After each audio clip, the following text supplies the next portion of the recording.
Sir, Lashkar E Taiba അടക്കം ഭീകരവാദ സംഘടനകളുമായി ബന്ധമുള്ള 2 പേരെയാണ് ഇപ്പോൾ വൈറ്റ് ഹൗസ് ഉപദേശക സമിതിയിൽ ട്രംപ് നിയമിച്ചിരിക്കുന്നത്. വലിയ വിവാദമായിരിക്കുകയാണ്.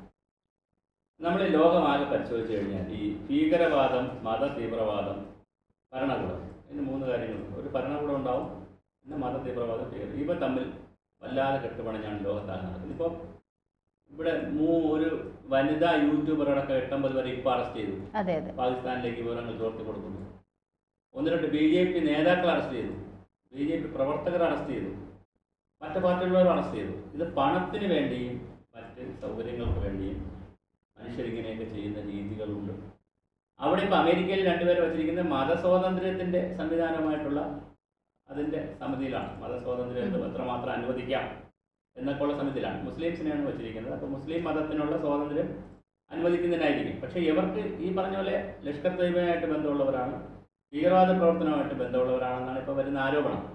അത് സംഭവിക്കുന്നുണ്ട് ലോകത്ത്. ഒരുപാട് രാജ്യങ്ങളിൽ ഇങ്ങനെ സമിതി പലപ്പോഴും ശത്രുക്കളെന്ന് പറയുന്ന ആളുകൾ അല്ലെങ്കിൽ ഇത്തരം ചിന്താഗതിയുള്ള ആളുകൾ ഭരണകൂടത്തിൻ്റെ ഭാഗമായി നിൽക്കാം. ഇപ്പോൾ പല നമ്മൾ കേരളത്തിൽ തന്നെ ചില ആളുകൾ എടുത്തു കഴിഞ്ഞാൽ ഇപ്പോൾ സ്ത്രീകളുടെ വിഷയത്തിൽ വലിയ പ്രശ്നമുള്ളവരായിരിക്കും, പക്ഷെ അവർ ഭരണത്തിൻ്റെ അടുത്ത് നിൽക്കുകയായിരിക്കും. അതുപോലെ തന്നെ പണം നന്നായി സമ്പാദിച്ചതും അഴിമതി എന്നൊക്കെ പറഞ്ഞ് വലിയ അങ്ങനെയുള്ളവർ നിൽക്കും. അപ്പോൾ അങ്ങനെ ചില വ്യക്തികൾ ലോകത്തെ എല്ലാ രാജ്യത്തും ഭരണകൂടത്തിൻ്റെ ഭാഗമായി നിൽക്കുന്ന ഒരു കാഴ്ച കാണുന്നുണ്ട്. അതെല്ലാ രാജ്യത്തും കാണുന്നു, എല്ലാ സ്ഥലത്തും കാണുന്നു. അവരുടെ സ്വാധീനം എന്തും നമുക്കറിയില്ല.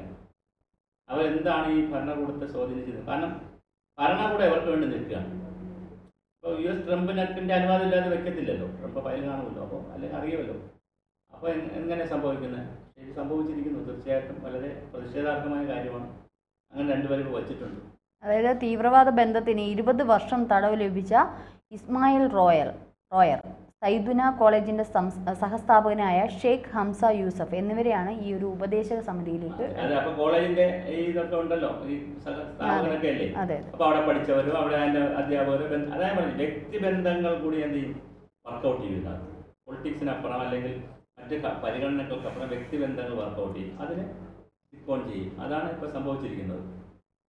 ഇതിൽ ഇയാൾ കാശ്മീരിൽ നടന്ന ഭീകരവാദ പ്രവർത്തനങ്ങളിൽ ഏർപ്പെട്ടതായും ആരോപിക്കപ്പെടുന്ന ഒരാളാണ് ഇതിനകത്ത് ഒരാളായിട്ടുള്ളത്. മാത്രമല്ല സൈദുന കോളേജിൻ്റെ സഹസ്ഥാപകൻ ഷെയ്ഖ് ഹംസ യൂസഫ്, ഇവർ 2 പേരും തീവ്രവാദ ലഷ്കർ ഇ തൊയ്ബ പോലുള്ള പ്രവർത്തനം അവരുടെ ട്രെയിനിങ് ക്യാമ്പുകളിൽ പോവുകയും ട്രെയിനിങ് ലഭിച്ചതുമായിട്ടുള്ള കാര്യങ്ങളെല്ലാം ഈ ഒരു വാർത്തകളിൽ നിറയുന്നുണ്ട്. അപ്പം ഇങ്ങനെ വരുമ്പോൾ ഒരു പക്ഷേ ട്രംപിന്റെ തന്നെ കുഴി മാന്തിക്കൊണ്ടിരിക്കല്ലേ ഭീകരവാദികൾ? ഈ ഭീകരവാദം, തീവ്രവാദം ഇതെല്ലാം അവനവന്റെ രാജ്യത്തിന് നേരിടുന്നത് വരെ അവരവരെല്ലാം ഇതെല്ലാം പ്രോത്സാഹിപ്പിക്കും. ഇപ്പോൾ കാശ്മീരിൽ തന്നെ നടക്കുന്നു. ചൈന നന്നായിട്ട് അവരെ പ്രോത്സാഹിപ്പിച്ചു, തുർക്കി പ്രോത്സാഹിപ്പിച്ചു, അമേരിക്ക നമ്മളെയാണ് കൂട്ടമായി നിൽക്കുന്നതെങ്കിലും ഇടയ്ക്കിടയ്ക്ക് കണ്ണിറക്കി കാണിക്കുന്നുണ്ട് പാകിസ്ഥാനിൽ. പിന്നെ അതുപോലെ തന്നെ യുദ്ധോപനം എടുക്കുന്ന രാജ്യങ്ങൾ റഷ്യ, ജർമ്മനി, കാനഡ തുടങ്ങിയ രാജ്യങ്ങളൊക്കെ ആരെയാണ്? ഫ്രാൻസ്, ഇസ്രായേൽ, അവരൊക്കെ എന്താ ചെയ്യുന്നത്? അപ്പം യുദ്ധമാവട്ടെ ഭീകരവാദമാവട്ടെ അല്ലെ അവരവരുടെ രാജ്യത്തിന് നേരെ വരുമ്പോൾ മാത്രമേ എന്തുള്ളൂ തീവ്രവാദം. അതുവരെ അയാൾ മിതവാദി തന്നെയാണ്. ഇത് US കോടതി തന്നെ 20 വർഷത്തേക്ക് തടവിന് ശിക്ഷിച്ച ഒരു വ്യക്തിയാണ്. ഇപ്പൊ ഇവിടെ ഇപ്പം ഇന്ത്യയിൽ കാശ്മീരിൽ നമ്മൾ തമ്മിലടിച്ചാൽ ട്രംപിന് അയാൾ എങ്ങനെ ഭീകരവാദിയാകുന്നു? മാത്രമല്ല പല ഭീകരവാദ സംഘടനകൾക്കും പണം കൊടുക്കാറുണ്ട് അവർ. ആയുധങ്ങൾ ഇപ്പോൾ താലിബാൻ പോലുള്ള സംവിധാനങ്ങൾ, ഇപ്പോൾ താലിബാൻ ഇപ്പോഴാണല്ലോ കുറച്ച് രാജ്യം എന്നൊക്കെ പറഞ്ഞ് നിൽക്കുന്നത്. എന്തായിരുന്നു അവരുടെ പഴയ ചരിത്രം, താലിബാൻ്റെ ചരിത്രം നോക്കും. അപ്പോൾ മുഴുവൻ അവർക്കെല്ലാം പണം കൊടുക്കും. എത്ര ആളുകൾക്ക് ആയുധം കൊടുക്കുന്നത്, പണം കൊടുക്കുന്നത്? പിന്നെ ചൈനയുടെ 80% ആയുധം കൊടുക്കുന്നത് ആർക്കാ? പാകിസ്ഥാനാണ്. അത് പോകുന്നത് ആർക്കാ? ഭീകരവാദികൾക്കാണ്. അപ്പോൾ ഇതെല്ലാം ഒരു കമ്മ്യൂണിസ്റ്റ് രാജ്യമെന്നല്ലേ പറയുന്നത് ചൈന. എന്തിനാണ് ഇത് ചെയ്യുന്നത്? അപ്പോൾ എല്ലാവരും ഉണ്ട്. അപ്പോൾ എല്ലാ രാജ്യങ്ങളും ഇതുപോലത്തെ ഭീകരവാദ കാര്യങ്ങളെ പ്രോത്സാഹിപ്പിക്കുന്നു, ഭീകരവാദികൾക്ക് അവസരം കൊടുക്കുന്നു. ബന്ധമുള്ള ഇപ്പോൾ ചോദിച്ചാൽ പറയും ശിക്ഷ കഴിഞ്ഞല്ലോ, ബന്ധമില്ലല്ലോ എന്നൊക്കെ പറയും. അതൊക്കെ കാര്യം പറയാൻ പോണ ന്യായം. പക്ഷെ എന്തായാലും ട്രംപ് ഇത് ചെയ്തിരിക്കുന്നു. ഇങ്ങനെ ഒരു പണിയും കൂടി ചെയ്തു വെച്ചിട്ടുണ്ട്. ഈ ഭീകരവാദ തീവ്രവാദികളെ ലോകത്ത് നിന്നും തുടച്ചു നീക്കണം എന്ന് പറയുന്ന US പോലുള്ള രാജ്യങ്ങളാണ് ഇപ്പോൾ ഇത്തരത്തിലുള്ള ഇത്. അത് പറച്ചില്ലേ ഉള്ളൂ. ഇപ്പൊ യുദ്ധം പാടില്ല, സമാധാനമാണ് വേണ്ടെന്ന് പറയുന്ന ഒരു യുദ്ധോപകരണങ്ങൾ ഉണ്ടാക്കണമെന്നില്ല. നമ്മുടെ രാജ്യത്തിന് ലോകത്ത് സമാധാനം വേണം എന്ന് പറയുന്ന രാജ്യങ്ങൾ എന്തിനാണ് യുദ്ധോപകരണം ഉണ്ടാക്കി മറ്റു രാജ്യങ്ങളിൽ പോയി കുത്തിത്തിരിപ്പുണ്ടാക്കുന്നത്? ഉണ്ടാക്കുന്നുണ്ട്. അതിനെന്താ ഇവർക്ക് മറ്റ് ആഫ്രിക്കൻ രാജ്യങ്ങൾ, പാവപ്പെട്ട എത്രയോ രാജ്യങ്ങളുണ്ട്, അവിടെ നിന്ന് സഹായിക്കാൻ അവർക്ക് തോന്നുന്നില്ലല്ലോ. എത്യോപ്യ പോലുള്ള പട്ടിണി പാവങ്ങളുടെ രാജ്യങ്ങൾ ലോകം മുഴുവൻ ഉണ്ടല്ലോ, ഒരുപാട് രാജ്യങ്ങളുണ്ടല്ലോ ലോകത്ത്. ഏത് പോകേണ്ടടുത്ത് അവിടെ നിന്ന് സഹായിക്കുന്നില്ല. എന്താണ് ഇന്ത്യയിൽ വന്ന് കുത്തിത്തിരിപ്പുണ്ടാക്കുന്നത്? അപ്പോൾ ഇന്ത്യൻ മാർക്കറ്റ് കാണുക, ഇന്ത്യയിലെ പരിപാടികൾ കാണുക, ഇതൊക്കെയാണ് ലക്ഷ്യം. അപ്പോൾ അതുകൊണ്ട് ഈ പറയുന്ന കക്ഷികൾക്കെല്ലാം വളരെ കൃത്യമായ അജണ്ടയും കൃത്യമായ താല്പര്യങ്ങളുണ്ട്. ഒരു പക്ഷേ നമ്മുടെ ഒരു 80-70 കാലഘട്ടത്തിലൊന്നും ഇത്രത്തോളം വലിയ യുദ്ധങ്ങളിലോട്ടൊന്നും ഉണ്ടായിട്ടുണ്ടെങ്കിൽ അങ്ങനെ വലിയ, ഇപ്പോൾ നമുക്കറിയാം പാലസ്തീൻ ഇസ്രായേൽ യുദ്ധം, ഗാസ ഇസ്രായേൽ യുദ്ധമൊക്കെ ഇതിൻ്റെ ഒരു അടുത്ത ഒരു വലിയ ഒരു ഉക്രൈൻ റഷ്യ, ഇത് ഇപ്പൊ ഇന്ത്യ പാക്, ഇന്ത്യ പാക്, അതെ അല്ല, ഇത് ഒരു വലിയൊരു മറ്റൊരു മൂന്നാം ലോക മഹായുദ്ധത്തിലേക്കൊക്കെ ഉള്ള ഒരു പോക്ക്. കാരണം തീവ്രവാദികളെ സംരക്ഷിക്കുന്ന കുറേ രാജ്യങ്ങൾ, ഇത്തരത്തിലുള്ള ചെറിയ ചെറിയ യുദ്ധങ്ങൾ ഉണ്ടാകുന്നു. ഇപ്പം പാലസ്തീൻ ഇസ്രായേൽ എന്ന് പറഞ്ഞാൽ ചെറുതെന്ന് പറയാൻ പറ്റത്തില്ല, മൊത്തം തരിപ്പണം വലുത് തന്നെ. അപ്പോൾ റഷ്യ യുക്രൈനും അത്തരത്തിലാണ്. ഇന്ത്യ പാക് സംഘർഷത്തിലേ വന്നിട്ടുള്ളൂ, പക്ഷേ ഇനി അത് ഏതിലോട്ട് പോകുമെന്നുള്ളതാണ്. അപ്പോൾ ഇത് ഒരു മുന്നേക്കൂട്ടി നമ്മൾ കാണുമ്പോൾ വലിയൊരു കലഹം അല്ലെങ്കിൽ യുദ്ധത്തിലോട്ട്, എല്ലാവരുടെയും കയ്യിൽ ആണവായുധങ്ങളുണ്ട്, ഇത്തരത്തിലുള്ള തീവ്രവാദികളെ നിയമിക്കുന്നു. അപ്പോൾ ഇവരുടെയൊക്കെ പ്രോത്സാഹിപ്പിക്കുന്നു. ആണവായുധങ്ങളെക്കാളും ഭയങ്കരമാണ് ഇവരുടെ പോരാട്ടങ്ങൾ. ഇപ്പോൾ കുറേ ഈ ഇത് വികസിപ്പിച്ചല്ലോ, കുറേ യുദ്ധോപകരണങ്ങൾ വികസിപ്പിച്ചല്ലോ നമ്മുടെ ഇവിടെ ബാംഗ്ലൂരും ISRO ഒക്കെ. അപ്പൊ അത് പ്രയോഗിച്ച് ഗുണകരമാണെന്ന് കണ്ടു. ഇവിടെ ചൈനീസ് ഇതിനെ അടിക്കാൻ പറ്റിയ നമ്മൾ കണ്ടുപിടിക്കും. ഇനിയിപ്പോ നമ്മൾ എന്ത് ചെയ്യും, ചിലപ്പോ അടുത്ത നമ്മൾ കണ്ടുപിടിക്കും. പാകിസ്ഥാൻ ഉപയോഗിക്കാനല്ല, ലോകരാജ്യങ്ങൾ നമ്മുടെ അടുത്ത് വരും.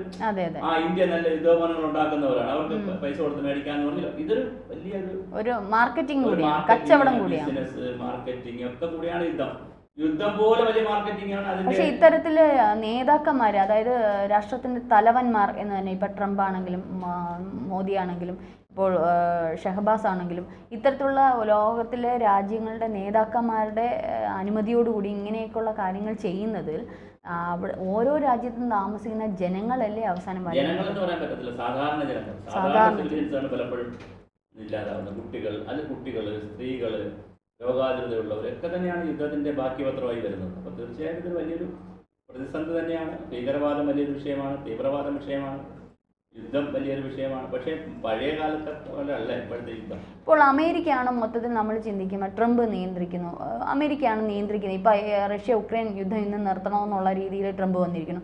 ട്രംപ് പറഞ്ഞാൽ മാത്രമല്ലല്ലോ, ഐക്യരാഷ്ട്രസഭ എന്ന് പറയുന്നത് എല്ലാ രാജ്യങ്ങളുടെയും ഒത്തൊരുമ. അപ്പോൾ ഇത്തരത്തിലുള്ള ലോകരാജ്യങ്ങളുടെ കൂട്ടായ്മകളല്ലേ ഇതിനൊരു ഐക്യരാഷ്ട്രസഭയ്ക്ക് ഒരു കാലഘട്ടത്തിൽ വലിയ പ്രാധാന്യം ഉണ്ടായിരുന്നു. ഇപ്പൊ അതിന്റെ അവർക്ക് അതിനകത്ത് അവർ വളരെ ദുർബലമാണ്. അവർ പറഞ്ഞാലൊന്നും ആരും മൈൻഡ് ചെയ്യത്തൊന്നുമില്ല. മറ്റിപ്പോൾ പാകിസ്ഥാൻ വിഷയമൊക്കെ പറയുമ്പോൾ ഐക്യരാഷ്ട്രസഭ ഇപ്പോൾ താഷ്കന്റ് കരാറുണ്ടാക്കിയപ്പോൾ ഐക്യരാഷ്ട്രസഭയ്ക്ക് വലിയ പങ്കുണ്ട്. അതുപോലെ തന്നെ സിന്ധു നദിയിലെ കരാറുണ്ടാകുന്നത് വേൾഡ് ബാങ്കിന് പങ്കുണ്ട്. ഇപ്പം IMF, വേൾഡ് ബാങ്ക്, ഐക്യരാഷ്ട്രസഭ ഇങ്ങനെയുള്ള സംവിധാനങ്ങൾക്കെല്ലാം വലിയൊരു റോൾ ഉണ്ടായിരുന്ന കാലമുണ്ടായിരുന്നു. ഇപ്പം ആരെയും മൈൻഡ് ചെയ്യുന്നത്? അവർ ഒരു വശത്ത് സമാധാനം പറഞ്ഞുകൊണ്ട് നടക്കും, മറുവശത്ത് ബാക്കി എല്ലാ പ്രോത്സാഹനവും മറ്റു രാജ്യങ്ങളിനെ കൊടുക്കും. ഇപ്പൊ അതിനൊരു പ്രസക്തി ഇല്ല. ആ പറയുന്നതിനകത്ത് ലോകത്തിന് അങ്ങനെ ഈ ലോകത്തിനെ നിയന്ത്രിക്കാൻ ഇപ്പൊ ആളില്ലാത്ത സ്ഥിതിയിലാണ്. അതുകൊണ്ട് എല്ലാവരും രാജാക്കന്മാരാണ്, എല്ലാവരും കാശുണ്ടാക്കുന്നവരാണ്. പരമാവധി യുദ്ധം ഉണ്ടാക്കുക, പരമാവധി സംഘർഷം ഉണ്ടാക്കുക, അത് ഭീകരവാദം നടത്തുക, അതിനെ പ്രോത്സാഹിപ്പിക്കുക, അതിനാവശ്യമായ പണം കൊടുക്കുക, ചാരന്മാരെ പ്രോത്സാഹിപ്പിക്കുക. അമേരിക്കയൊക്കെ പണ്ട് എന്താ ചെയ്തുകൊണ്ടിരുന്നത്? കേരളത്തിൽ തന്നെ കമ്മ്യൂണിസ്റ്റ് പാർട്ടിയുടെ ഭരണത്തെ ഇല്ലാതാക്കാൻ CIA ഇടപെട്ടിട്ടുണ്ടെന്നുള്ള കഥകളൊക്കെ ഉണ്ട്.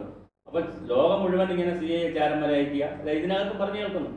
കാശ്മീരിലെ ഇതിപ്പോ അതിനെ പറയാൻ വിട്ട ഒരു കാര്യമുണ്ട്. കാശ്മീരിലെ ഈ വിഷയമായിട്ട് ബന്ധപ്പെട്ട് ചിന്തിക്കുമ്പോൾ അമേരിക്കൻ CIA എന്തിന് വല്ല പങ്കുണ്ടോ അറിയില്ല.